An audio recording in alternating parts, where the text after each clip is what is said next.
Hello, what have we here, mate? You forgotten your old chum? Hey, governor? It's just about tea time. In Azkaban, where I escaped finally. It's me, Sirius Black Pudding. When Guardian Leviosa! Tenderized target! Cast Tenderized spell for 2 HP! Welcome, meatheads, to Meatwarts. Today we're doing a very special episode. What we're doing is we're doing an old school English recipe. Also my nephew's favorite meal, steak and kidney pie. Stupefy! So we're gonna do 2 things. We're gonna make the filling, then we're gonna make the pie crust, and then we're gonna put it all together and bake it up for a nice meaty treat. For all the potheads and meatheads, let's get cooking.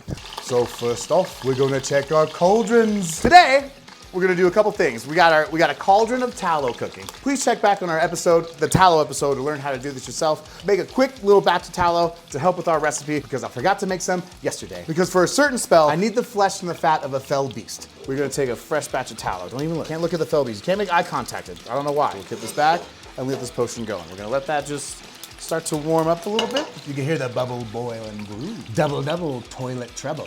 We're gonna grab our special Nimbus Peeler 3000, the fastest peeler in all of Hogsmeade.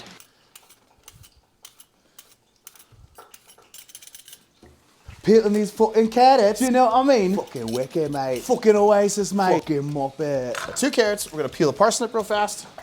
We got some peeled veggies. Take an onion, probably like a half an onion for this. We're not making a huge portion of this. We're gonna make one big pie for me and Ricky. We just use this half onion. We're gonna kind of chunk it up pretty good. Big chunks. Medium size, I call that a medium, so we're gonna throw it in there. All right, so same thing with our carrots. We're gonna try and get them roughly the same size. Not super big, nice medium chunks. Give it a little texture. I forgot, we should use some magic. Old Ollivander gave me this wand. It's a 6-inch rosewood with a 10-inch German stainless steel core that can slice through dragon hide, pre-World War II. So, let's use a little magic. 1, 2, 3, chop suey! If he who cannot be named's weakness is carrots, he's got no fucking chance. All right, we'll throw these into our cauldron for our fully restored potion, steak and kidney pie. We're gonna chop up our parsnips. Hocus pocus, Reese's Pieces. Chop this parsnip into pieces. You know, I'm getting real willy-nilly with some of these spells. I hope there's no butterfly effect. All right, so the last 2 things we're gonna throw in there, we're gonna throw in a little bit of garlic and a little bit of celery. Carpal tunnelus, chop this forest. Throw that in there. Fucking garlic.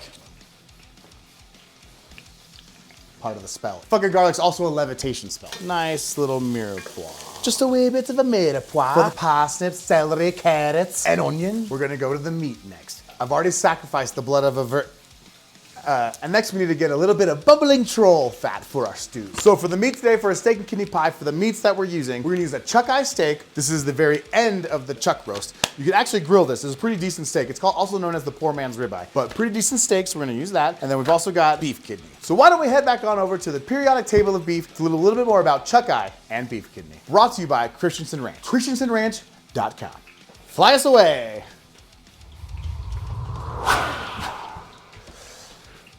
All right, we made it through gale force winds and all. The chuck roast, right here, basically the big shoulder, front shoulder of the cow. From here, you can get lots and lots and lots of different cuts of steak. One of my favorite steaks made it to the top 5. If you've checked out the top 5 steak videos, you know. But right here, this is what we're looking at. The chuck pot roast, right there. So that's the big whole chuck roast, and they basically cut the more tender fatty end and then turn that into the Chuck Delmonico steak. And that's what we're using. It'll just be a little more tender for the final product. The beef kidney, somewhere around here. Most mammals' bodies, they have layers of fat that surround the organs. Kidneys, in particular, the fat that surrounds the kidney is called suet. And that fat is what you're supposed to use, traditionally, to render down into tallow.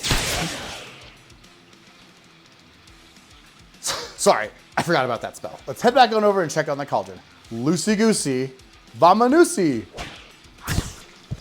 Didn't work last time. Right, so we're gonna chop this steak up. A chuck eye steak from ChristensenRanch.com.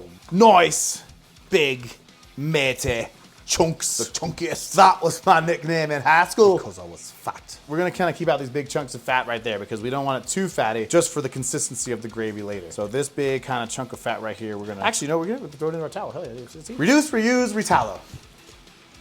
Next, we're gonna get our kidney ready.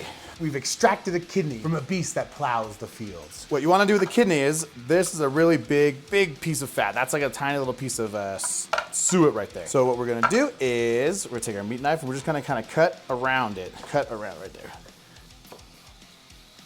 Kidney and organs and liver kind of have a pretty distinct flavor and taste to it. So to counter that very distinct and bold flavor of organ meat like liver and kidney and stuff, some people like to soak it in milk. Some people kind of cook it separate and you know, really flavor it and season and give it a lot of stuff. I kind of like the flavor and texture of kidney, especially when it's slow cooked with beef. So we're gonna throw it all in there. We're not gonna use all this kidney because it's probably want 2 parts beef to 1 part kidney. So we want double the beef to kidney. And I need a little bit for the exile potion later on. For +1 on our potion, we're gonna feed the fat to a loyal creature.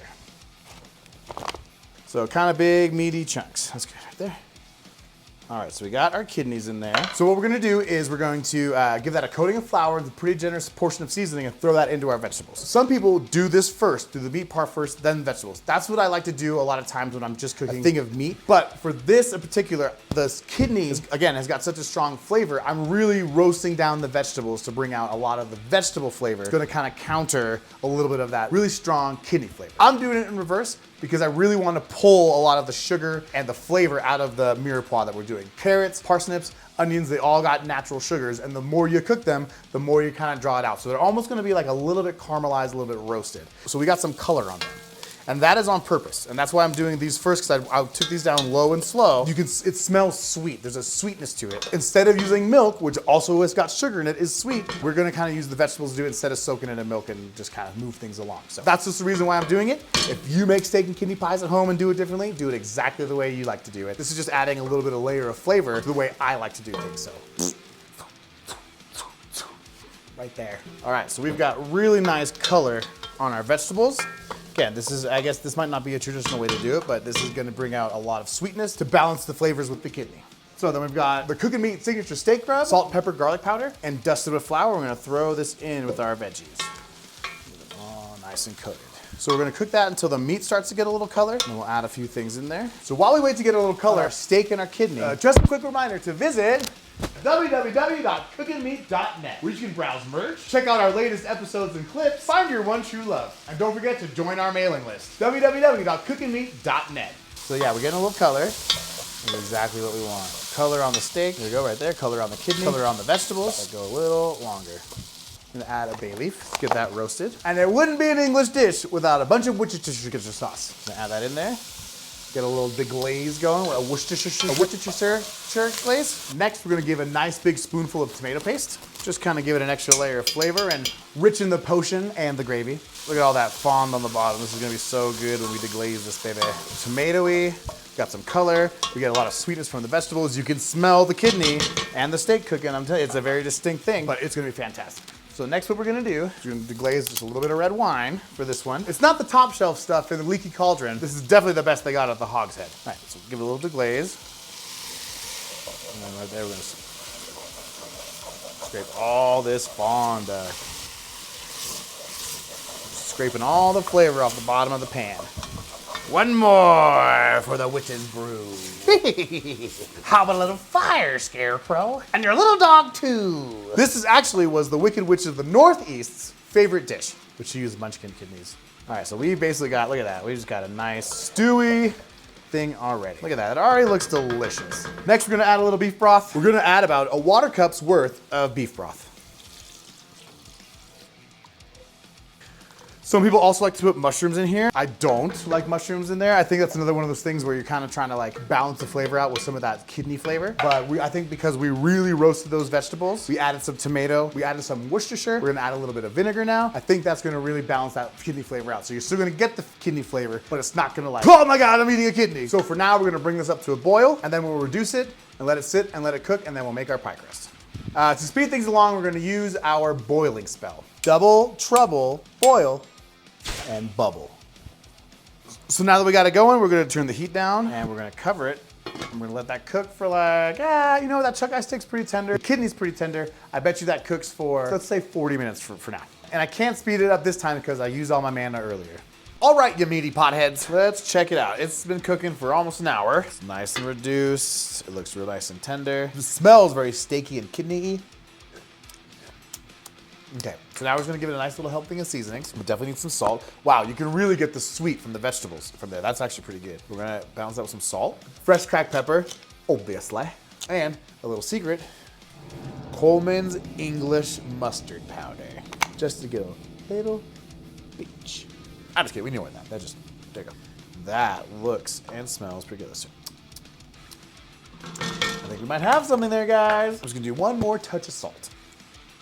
The kidney is definitely cooked. That probably won't take so long to cook at all. The beef is what really needs to be tender. Once the beef's tender, you know that oh yeah, that's tender. So we're gonna start to get this pan warm. Then we're gonna strain this, keep the meat and vegetables separate. We're not gonna blend it up or anything. We're gonna keep everything together. We're gonna thicken this gravy, and then we're gonna make a quick pie crust. And I'll show you exactly how we're gonna do that. As we have learned many times throughout the seasons of cooking meat, we gotta do this over the sink, pour it away from you. The one time I tried to show you the other way, I burnt the crap out of all my hands. My defensive spells have worn off. Beautiful. Strain the liquid from the beef. Another reason why we really want to strain the liquid from the beef is that we want to incorporate the meat back into the gravy and have it thick so that when we bake the pie, it doesn't get like kind of watery and loosen up. And we want a really nice thick gravy even throughout the cook, so. Put that back in there. So we're gonna get let's say 2 tablespoons of butter melted in our cast iron pan. The liquid has a little bit of thickness to it because we added the flour and the seasoning to the meat and the vegetables before we added the liquid. So it's got a little bit of thickness to it, but we really want a thick, rich gravy for this. So we have our meat just kind of chilling, all our chunks. We're gonna take out some of the bay leaves. And that's really the only big thing we're gonna check out. We're gonna eat the carrots, the parsnips, the celery, the onion, all that stuff is good to go. It doesn't look pretty now. Ask my old pal, Professor Snakebite.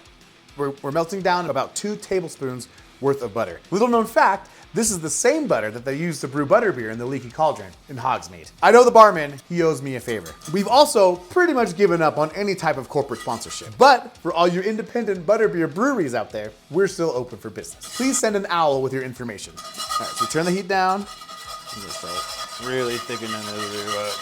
Got nice yellow color from the beautiful butterbeer butter. Another little trick I learned in divination class. I'm gonna read the future in the roux lines. Looks like we're gonna lose another sponsor. So we've got a little gravy. We've got a roux going, nice thick. This is already gonna have some good color to it, but we wanna make the roux a little darker too. We don't wanna lighten up the gravy too much, right? So we're gonna start adding in a little beautiful color gravy. Pour it all in there. Hey, we're mixing potions here, baby. This is how Professor Snape made his name, by practicing the dark meat arts. We're gonna do a little more liquid because we're getting close. We're getting close. It looks really nice.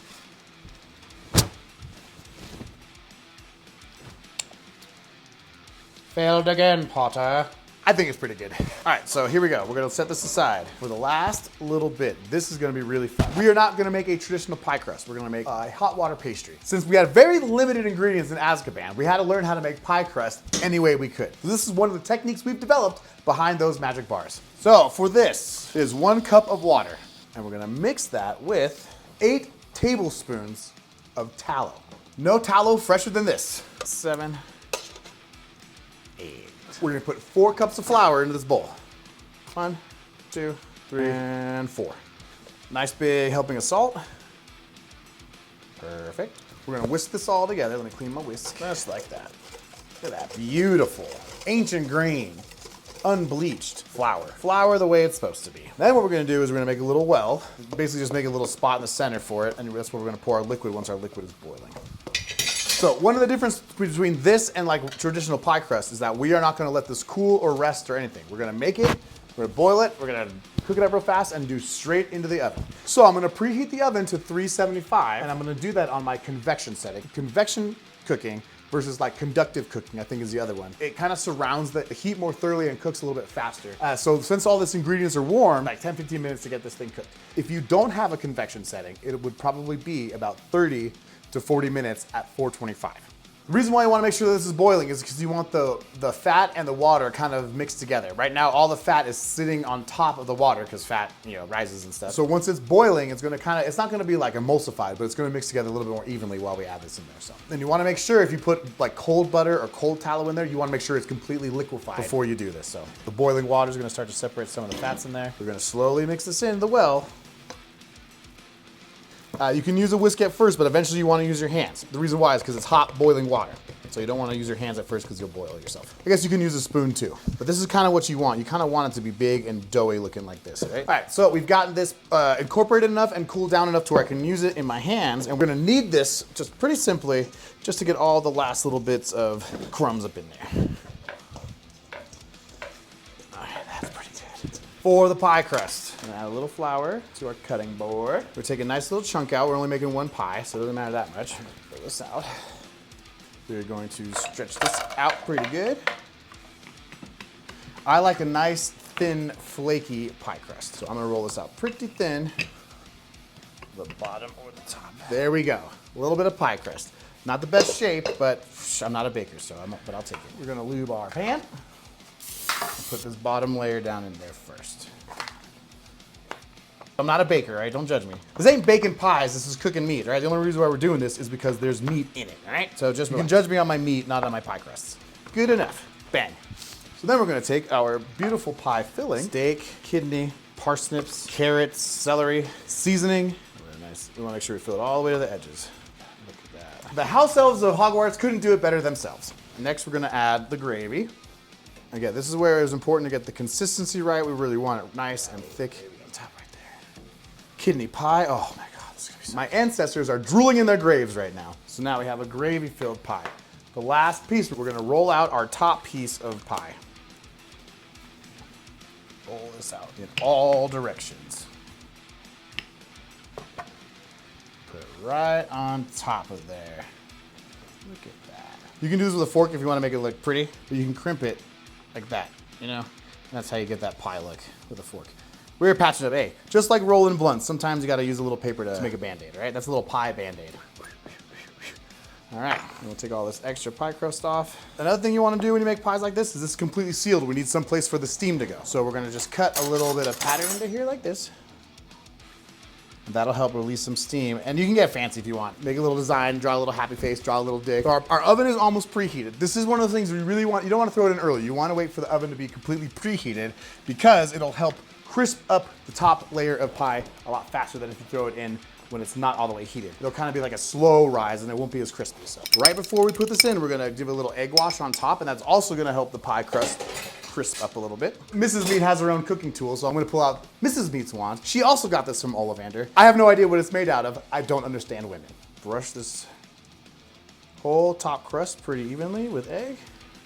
Even this little little part right there. Not gonna worry about that little guy. Gotta get our crimped edges too. All right, our oven is preheated. Because this is warm, the stuff in the middle is warm, the gravy's warm. It's not gonna take that long to cook. We just wanna crisp up the top, basically. So I have it on a convection oven at 375. At this point, if you didn't put the egg on there, you could wrap it up and freeze it and throw it in whatever. You could throw it in cold, but again, you'd probably have to do 425 for like an hour. So this should probably take just about 15 minutes, maybe. We'll throw it in there, and now we wait. Dude. All right, so it's actually been about 25 minutes, but it's still got it going. Oh, look at that. Nice and crispy. So the next step is you gotta leave it by your window and watch out for any cartoon cats that might be trying to steal it. These little darker spots where we had a little bit more egg. So maybe doing it next time, I might add more egg wash to really get this nice golden color. So the magic wand failed me for the first time this episode. We're gonna try it again. And again, if you let this cool a little bit, there we go. That's a full piece right there. So you can do this really nicely. You can put like a big thing of mashed potatoes on the side. You can put some little gravy on top, chopped parsley, chop all that stuff. Oi! You're a wizard, Addy! Let's make this pie disappear. Look at how flaky that is. All right. So we got some crust, we got some kidney, we got some steak, a little bit of parsnip in this bite, I think. That's really good. That roasted vegetable that we did in the beginning, that sweet roasty flavor really comes through. We kind of did exactly what I wanted with the kidney. You still get some kidney flavor, but it's not like overpoweringly like that organ flavor, awful flavor. Not awful like terrible, O-F-F-A-L. There is a little gaminess to it, but all the sweetness from the vegetables really balances that out. We put a little bit of vinegar so it's got some acidity to it. Look at that, just cracks. It's so flaky, look at that. Flaky, flaky, flaky, crunchy, crispy. Here's a big steak. The steak, the chuck eye steak, it's cooked perfectly. It's not fall apart tender. It's not fall apart tender. It's got a little bit of chew to it. I could eat this and drink beer and cast spells all night. Yeah, that roasted vegetable really helps. Trying to balance that strong flavor of kidney. We've Donate again, mates. We've got to get going now. This is Sirius Black Pudding wishing you a very meaty night. Hello.